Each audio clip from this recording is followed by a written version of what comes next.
Chemotherapy can affect your bowels by causing diarrhea or constipation. If you become constipated, don't go for more than 3 days without having a bowel movement. Constipation can be helped by drinking more fluids and by adding natural laxatives like bran or prune juice to your diet. If your chemotherapy causes constipation, make sure to get instructions about how to relieve it. Diarrhea means having 3 or more watery bowel movements a day. If you have diarrhea, it's important to drink more fluids, 8 to 10 large glasses each day. This will help replace the fluids lost through diarrhea. Your doctor or dietitian may suggest ways to reduce your fiber intake. If you have severe diarrhea, that is lasting for more than 3 days, or if at any time you have diarrhea with pain or cramping, call your doctor. An anti-diarrheal drug may be prescribed. And make sure you check with your doctor before choosing any laxatives or anti-diarrhea medications on your own. Because you may have changes in your blood, be sure to keep your rectal area clean to avoid the possibility of getting an infection. Some chemotherapy drugs can irritate the lining of the bladder. You can prevent this by drinking 8 to 10 glasses of fluid the day before your treatment, the day of your treatment, and each day for the 4 or 5 days after your treatment. And empty your bladder often. As well, some chemotherapy drugs can change the color of the urine.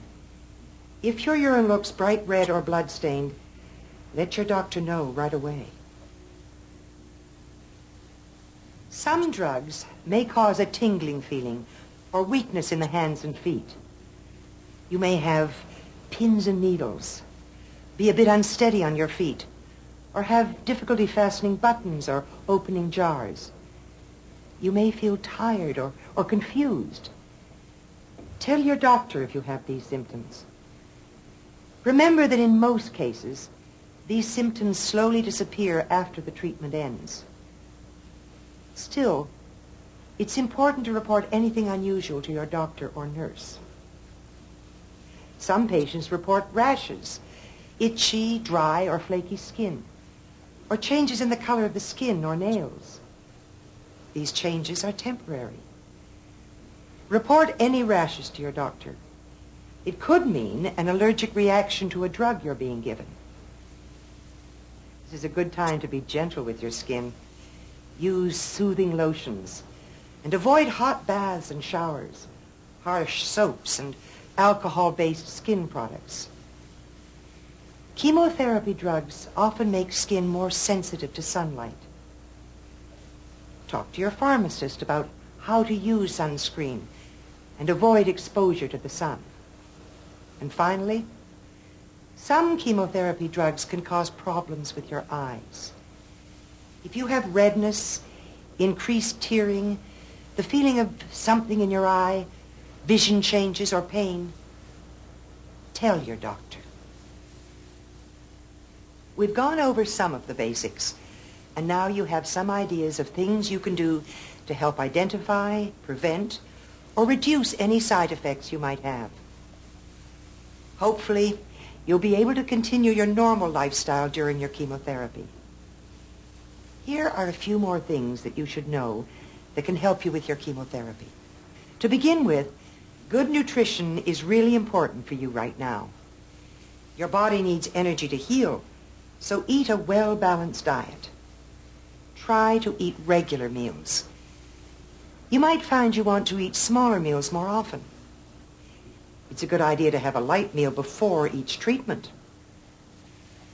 With some drugs, you may be told to drink plenty of fluids. This means 8 to 10 large glasses of fluid a day. But that doesn't mean just water.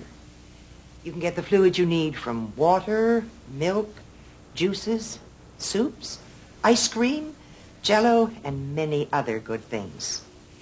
Your dietitian can give you more ideas. If you have trouble eating, talk to your dietitian. Your dietitian can give you ideas and information to help with eating and nutrition problems. As for drinking alcohol, It's best to talk to your doctor about this. If your job uses physical strength or heavy machinery, tell your doctor. Some drugs cause drowsiness, which could make some work situations unsafe. This also means that if you're getting chemotherapy as an outpatient, you may need to arrange for someone else to drive. Ask your nurse about this. If you're planning a vacation during your chemotherapy, ask your doctor about the best time to be away. If you need dental work done while on chemotherapy, check with your doctor first. Dental work is not a problem, as long as your blood counts are all right. And please, tell your cancer doctor about any medications you may be taking, including over-the-counter drugs, vitamins, and alternative therapies. Finally, a special word about aspirin. Aspirin can affect the platelets in your blood. For this reason, you should not take aspirin or any products containing aspirin while you're on chemotherapy. Acetaminophen is okay and can be used.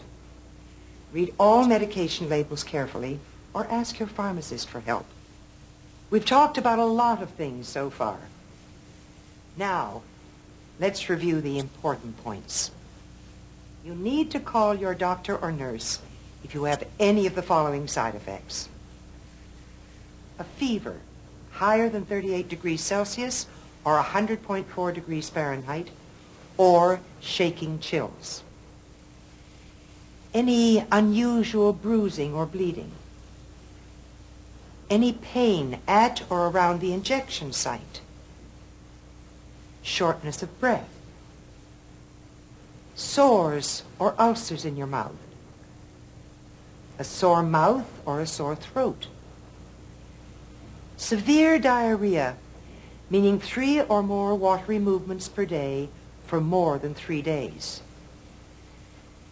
Severe constipation for 3 days that has not been relieved by laxatives. Numbness or tingling in your hands or feet. Feeling unsteady on your feet. Trouble using your hands. Vomiting for more than 24 hours after your treatment, or any changes in your skin or your vision. As a cancer survivor, I know that as well as having side effects, cancer treatments can affect your personal life and relationships. Talk with your nurse.